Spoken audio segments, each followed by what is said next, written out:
Assalamualaikum warahmatullahi wabarakatuh, Sobat Sholih dimanapun Anda berada. Berjumpa lagi dengan saya Sholihuddin, masih di Bang Sholih Channel.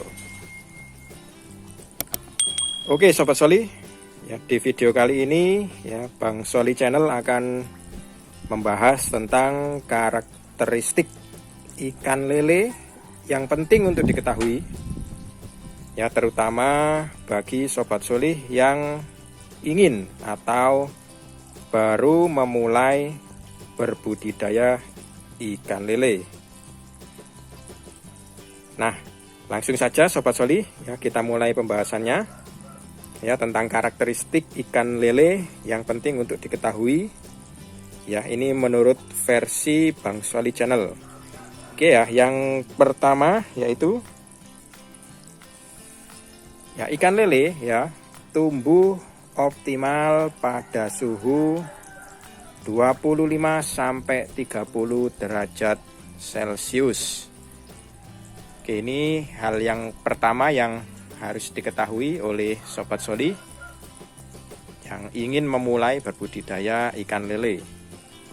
Ya, kita pertimbangkan suhu di lingkungan kita, ya, terutama jika mungkin di dataran tinggi suhunya sangat dingin.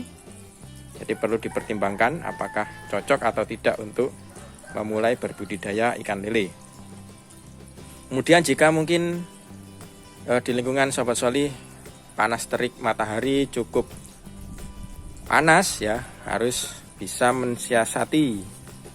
Ya, kalau di kolam Bang Sholih Channel kita menggunakan paranet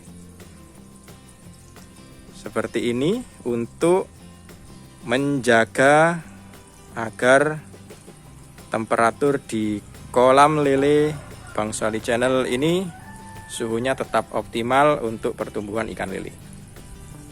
Oke, itu karakteristik yang pertama.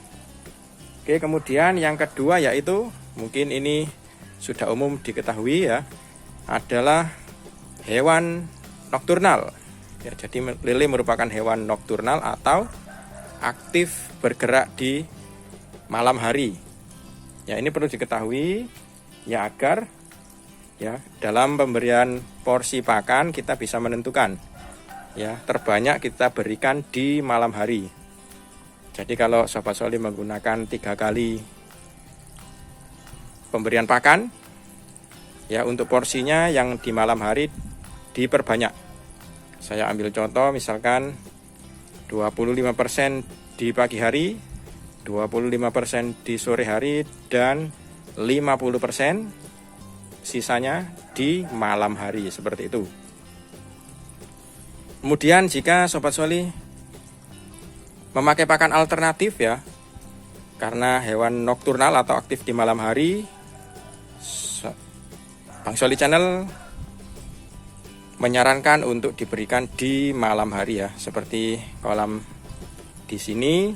Untuk pemberian pakan alternatifnya kita berikan pada malam hari.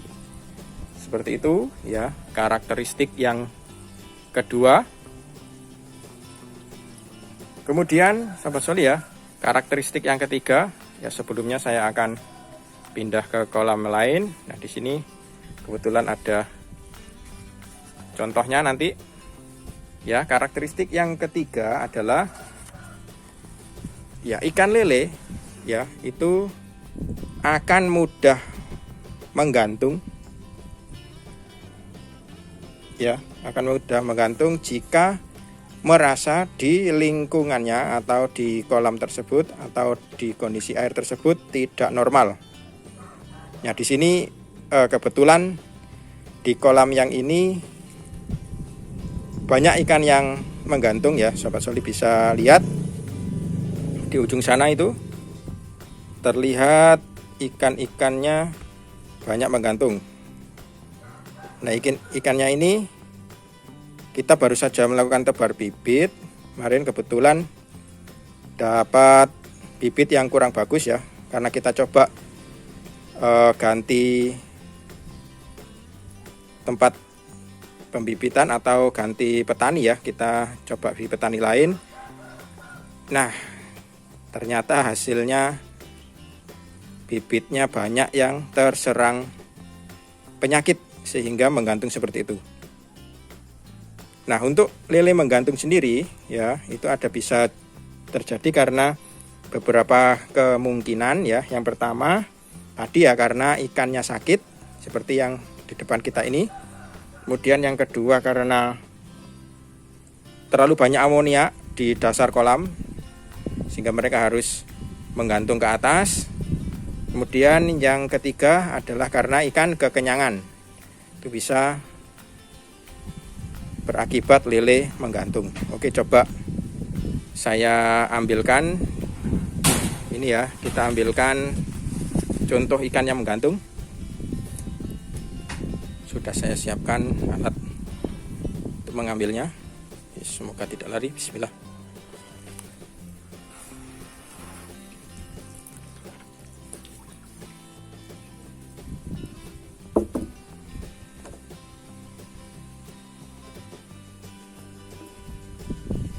Oke, seperti ini. Nah, kondisi ikan yang menggantung tadi, nah ini ya, terlihat ya, ekornya dia rusak. Dia mengalami sebenarnya jamur, awalnya jamur. Jadi awalnya jamur putih, kemudian karena sudah cukup parah ini ya, akibatnya ekornya rusak seperti ini. Atau busuk ekor ya, atau busuk sirip. Berakibat seperti ini. Kita ambilkan contoh yang lain.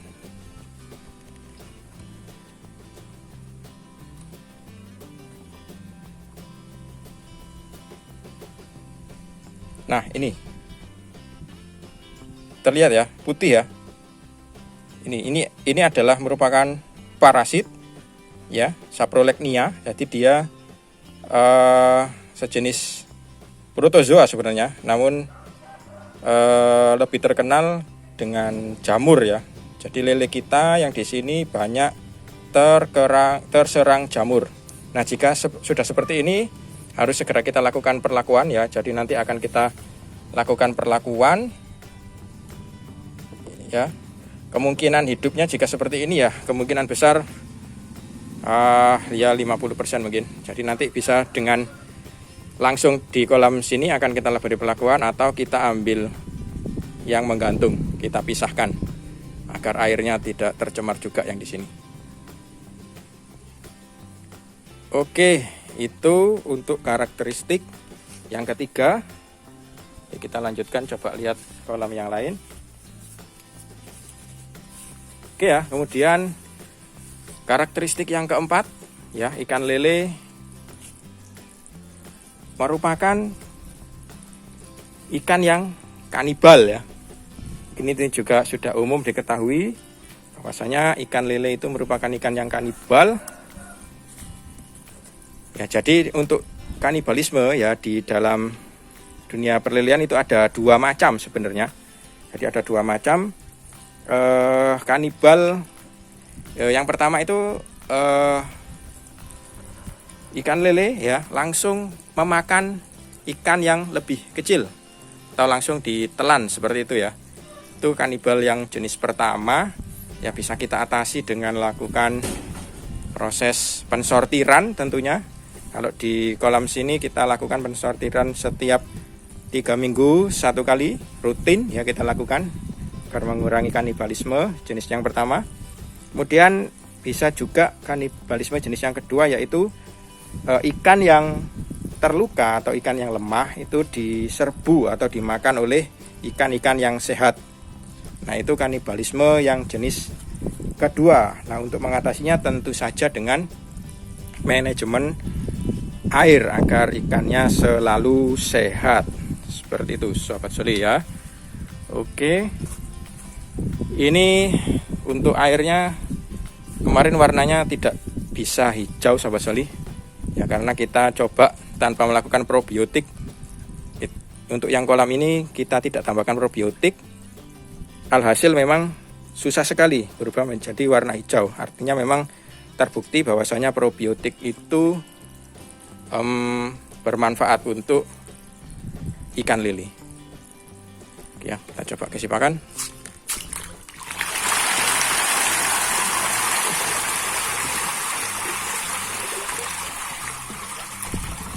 Oke, kita lanjutkan. Ya, untuk yang ke berapa tadi? Yang kelima ya.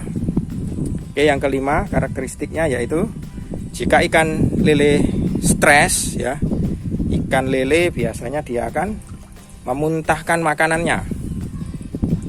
Ya, dia cenderung memuntahkan makanannya, sehingga ya kita jika mungkin melakukan proses pensortiran ya yang berpotensi ikan itu menjadi stres, alangkah lebih baiknya kita puasakan dulu sebelum disortir maupun sesudah disortir ya. Itu jadi dengan memahami karakteristik yang tersebut, kita bisa meminimalisir angka kematian saat ikan stres.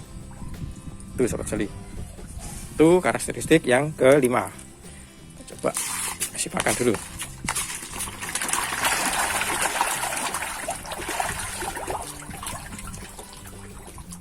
Oke, karakteristik yang keenam atau yang terakhir ya menurut versi Bang Soli Channel itu ya, ikan lele akan tumbuh dengan baik ya pada pH 6,3 ya. Diingat ya, 6,3 sampai 9. Nah, untuk pengkontrolan pH di kolam saya ini ya, saya selalu menggunakan air yang sudah tua atau di dalam tandon seperti ini. Ini juga. Nah, kebetulan saya sudah persiapkan. Kita coba ukur berapa pH di air kolam tandon saya sebelum kita masukkan ke kolam-kolam utama di sana.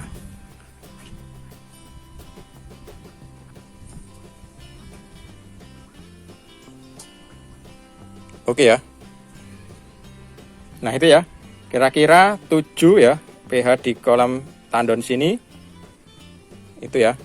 Jadi cukup bagus pH untuk di kolam tandon saya, bernilai 7 atau pH netral. Oke, sobat soli, itu tadi karakteristik ikan lele ya yang perlu kita ketahui ya, terutama bagi sobat soli yang ingin memulai berternak lele atau berbudidaya ikan lele